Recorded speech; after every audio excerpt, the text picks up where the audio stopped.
Welcome to HCS Talks. I'm your host, Superintendent of Hampton City Schools, Raymond Haynes. This is a Hampton City Schools podcast. If you are listening for the first time, thank you for joining us. If it's important to students, parents, teachers, the community, or anything that has to do with education, we hope to cover it on HCS Talks. The goal is to inform, educate, and even entertain you.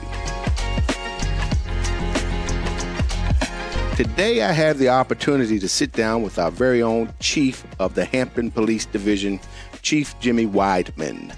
So thank you for being here, Chief Weidman. I'm looking forward to our conversation and for the listening audience to learn more about you, your experiences, and the great partnership Hampton City Schools has with the Hampton Police Division. So many may not know about this, but you are a lifelong resident of Hampton. So tell the listening audience a little bit about yourself. Lifelong resident of Hampton. First of all, thank you, Dr. Haynes. I am really excited for the opportunity. It's actually my first podcast, so I'm thrilled. Wow. Okay. Yes, lifelong resident of Hampton. Been here all my life. Loved every minute of it. Had a temporary spell upon retirement where I worked for the federal government, but then I ran back when the opportunity presented itself. Graduated from Bethel High School in '87. Volunteered with the Fire and Rescue Squad of Northampton on Todd's Lane, and then went professional as a career medic firefighter back in 1988. Wow. A Bruin. And all day. You know, you and I go back and forth. You're a Bruin and I'm a Phantom, but we're all Hampton residents and Yes, very sir. proud to be a part of the city of Hampton. So what was it like for you growing up here? Loved it. Great opportunities, a lot of great friends, lifetime friends. That's what made it so easy to transition back. Enjoyed my school experience. And again, my volunteerism and volunteer opportunities that exist. A lot of community-oriented programs exist in Hampton as well. During my time with the fire department, I was with Operation Smile. Then when I went to the police department, I became a member of the Special Olympics Board for Richmond and this surrounding region. Nice. I've done Relay for Life, participated in so many other programs that, engaging the community. So my transition to the police department was smooth and easy because I understood the purpose of the police division and their community engagement philosophies. So, and returning, I've just re-engaged all those things. Nothing short of remarkable. You mentioned serving on the board with the Special Olympics. Yes, sir. What was that like for you? Oh, it was beautiful. I enjoyed the work and the purpose. I was a co-captain for the region from Richmond down to the South Side. Did that for a couple years. Just engaging the athletes, supporting them, helping raise money for the torch run, and then doing the travels to Richmond for the Special Olympics in Richmond. An amazing experience. I advocate anyone that has an opportunity to participate on some level. Outstanding. So I've read that you begun your service, and you mentioned this, to Hampton as a volunteer with the Northampton Fire Department, Fire and Rescue Squad at the age of 16. Yes. What drew you to public service at such a young age, and when did you sort of transition to the Hampton Police Department? Honestly, my dad, he's the one that introduced me to a gentleman named Bill Holt. He was the chief of the Volunteer Rescue Squad. And I did that, like I said, at age 16, fell in love with it. Then started doing the additional task of fighting fire and believed that a career in firefighting rescue would be my calling. So I went through the academy, came on board, did that for almost 7 years with the city of Hampton. Okay. So we have the Academy of Law and Public Safety at Bethel High School, your alma mater. Love it. We have a wonderful partnership with the Hampton Police Division, as I mentioned earlier, Absolutely. and particularly with this academy. So tell us about the partnership and what you'd like to see students experience from the academy. Great opportunities to know what all the options are for them, help them develop their course of their lives for their future. Had I not been introduced myself into the volunteer opportunity with the rescue squad, and then from that position looking to the police department as a furtherance of a career, I think the academy is exactly that, especially with a great partnership.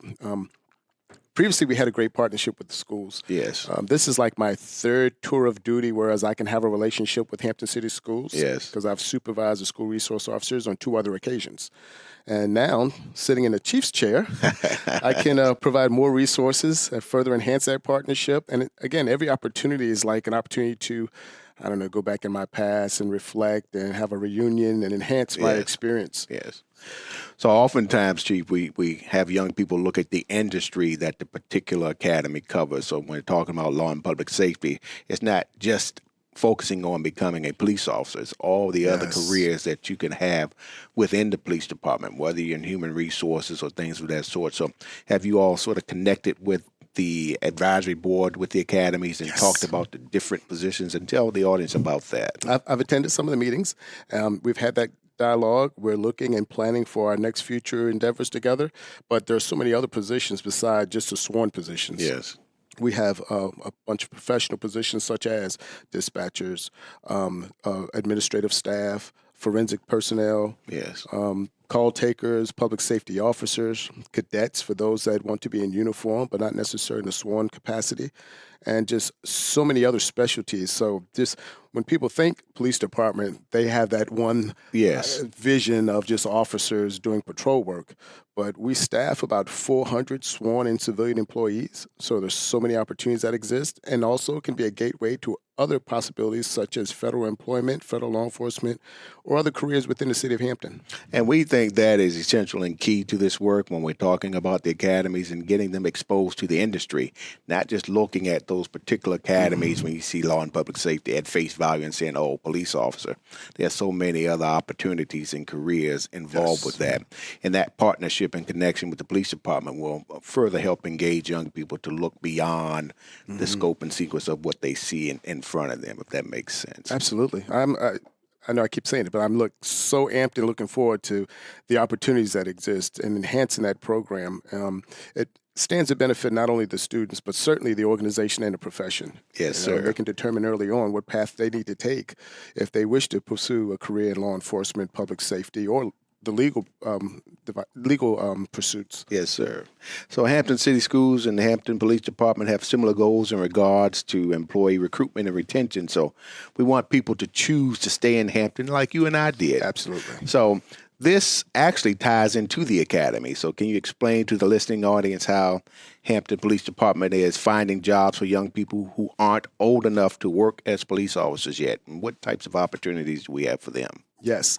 At the age of 18, anyone's old enough to assume a professional position, which could be the dispatch, administrative positions, forensics, or the public safety officers.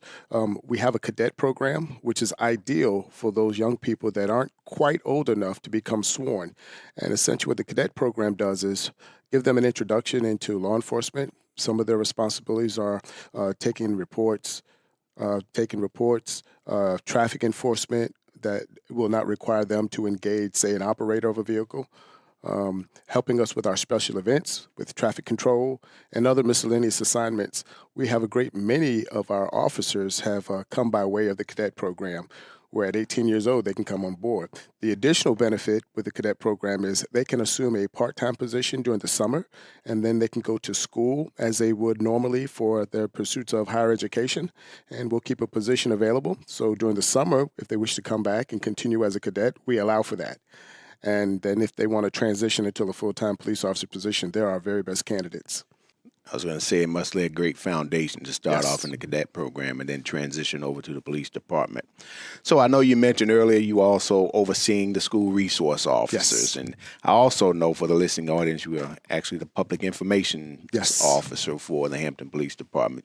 Had various positions, so I think it more than prepared you to be in the position that you are in today. So let's talk a little bit about the relationship in regard to our school resource officers. Some individuals think school resource officers, or SROs as we call them, are school employees, but they are still actually uniformed police officers in our schools assisting with school safety. So explain to the listening audience the role of a school resource officer. Sure. Well, first, commending the command staff of the School Resource Officer Program. We have a Lieutenant Polishek, we have a Corporal Wisniewski, and a Sergeant Wisniewski, and a Corporal Hipple.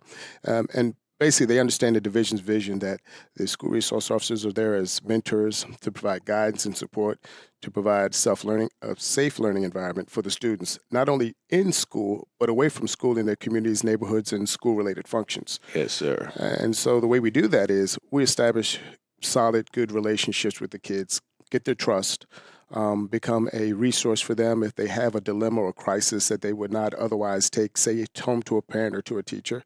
We identify any crisis that exists within their communities or at home, provide the resources and relief for those crises, redirect them, make sure it doesn't overflow into the school. And again, even while at school, building relationships with the students.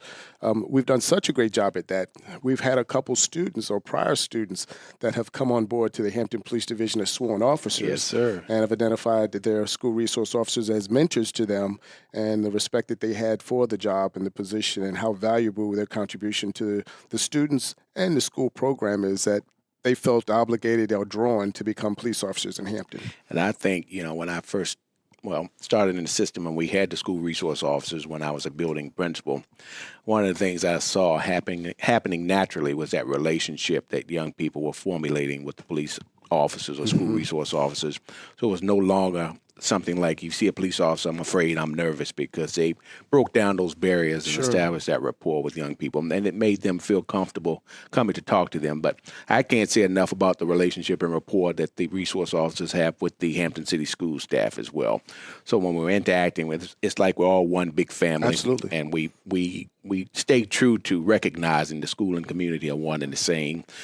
School resource officers will reach out to us and say, hey, this happened over the weekend. You want to be mindful of this may spill over into the school, and vice versa. We'll share, hey, this happened in the school. It may spill over into the community. So it is a very good working relationship that we have, all to make certain that our schools and communities remain safe as being a priority for us as well. So we certainly appreciate your work on that end.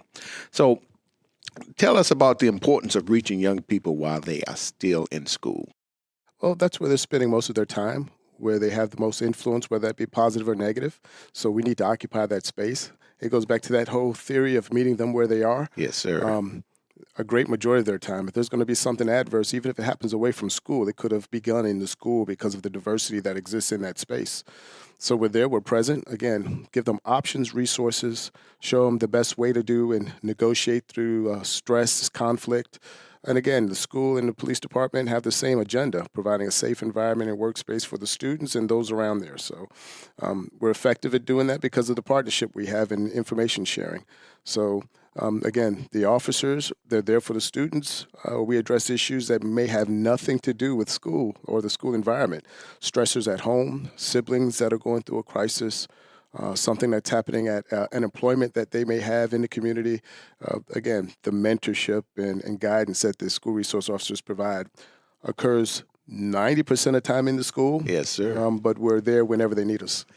So, Chief Wideman, tell the listening audience something about yourself other than the police work that you've done, something interesting that folks may not know about you. I am a Pulp Fiction fan. Pulp Fiction? I couldn't get into that movie. I tried, but I could not get into it. I've seen it hundreds of times. That's off track, but yeah. I really am. It's just committed to community. I've been a public servant my entire life.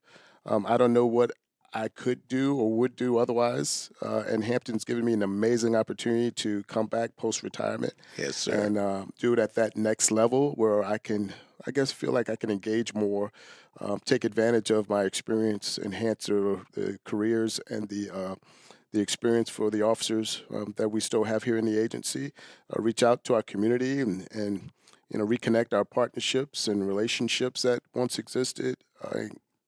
I'm pretty simple. That's pretty me. I'm cookie cutter. Sir. We have a lot of similarities in our love for the city of Hampton and the opportunities that have been bestowed upon us, being Hamptonians and looking at a Bruin and a Phantom being in the positions that they're in and working collaboratively to ensure that our city is safe and our young people are striving to the highest levels they possibly can.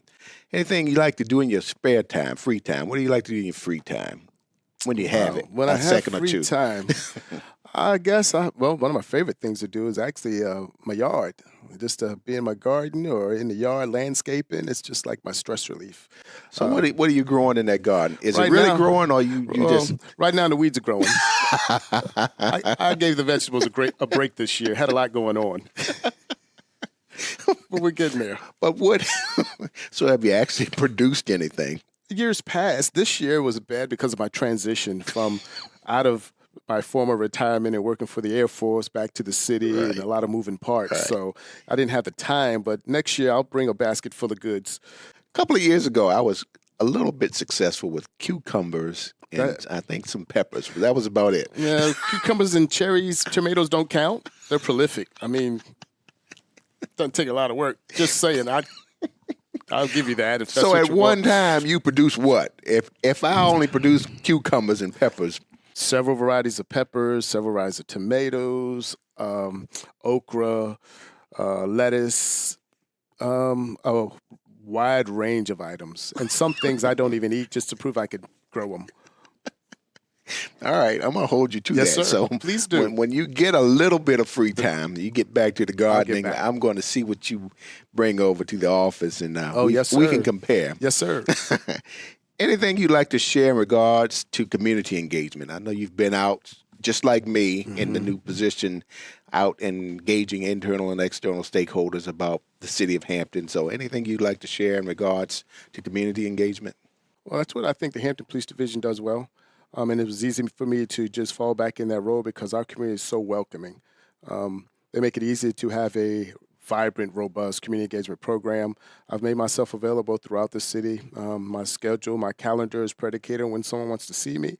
I think it's important so we establish that relationship, are comfortable with one another, the police department and the community and all the members within, so we can identify the needs of the community as we provide service and not make any assumptions about what their priorities are. Right. And the best thing and the best way to do that is face-to-face contact, whereas if there's an officer patrolling within this city or if someone has to come to downtown Hampton and City Hall and see an officer, they see someone they're familiar with, someone that looks like them, someone that's potentially a friend. Right. I think we're all better served by having that approach, and we're successfully moving towards that. We've already had a beautiful relationship. We have so many partners within the community, as well as our city government, our school systems, our government leaders, and I can only see nothing but success. Absolutely. We're on the same page with that. So as we wrap up, Chief, if there's one piece of advice you could give to young people, what would it be? Or even if it's some advice you could give to young people? Engage, get involved with your community, have that dialogue, be interested to the point where you know what's going on in your community and you make your contribution by voting. That's the best. That's what I've done. Engage my community at every place I could, whether it be some of the community services events or contributions I make and being present, assisting to support something that I am passionate about that is in support of our community, participating, and just engaging everyone at whatever level necessary to enhance and make our community more vibrant. I certainly like and can respect that, and I think one of the many things I admire about you is your visibility and your ability to engage with all stakeholders, and particularly with our young people. We often say, "The me I see is the me I'll be." So if they have an opportunity to engage with the chief of police, they can perhaps envision, hey, this is something that I could actually aspire to do, and having that connection and relationship or mentorship from you, I think, will serve our young people in our community well. I'm a product of my community, my environment, and I guess I was most moved where I came across a young person, and they were with a parent, and they said never would they have thought, or never have they ever met a police chief, and just that kind of bewildered me that if the police chief is, your protector and works for your community, why that wouldn't be the case. Why wouldn't I be available for them? Oh, I agree. And I'm just thinking back, we reflect back on when we were kids. I don't recall meeting the chief of police or folks in high-ranking positions. They were only seen, I guess, on TV through, interviews or what have you. But to actually have that connection and engage with young people on a regular basis, I think it just opens doors and gives young people a sense of hope. I can do this and many other things and accomplish just about anything I want to in life. Fair enough. Yes, sir. So I certainly want to thank you, Chief Weidman, for joining me today, and thank you for your service and dedication to the great city of Hampton. I have thoroughly enjoyed our time together and look forward to our continued partnership. And to our listeners, remember, education is the most powerful weapon you can use to change the world. As one community, one transformation, we will ensure academic excellence for every child, every day, whatever it takes. We will catch you next week. Listen to learn more about Hampton City Schools. New episodes of HCS Talks drop on Thursdays. Subscribe and listen to HCS Talks. HCS Talks is a Hampton City Schools production.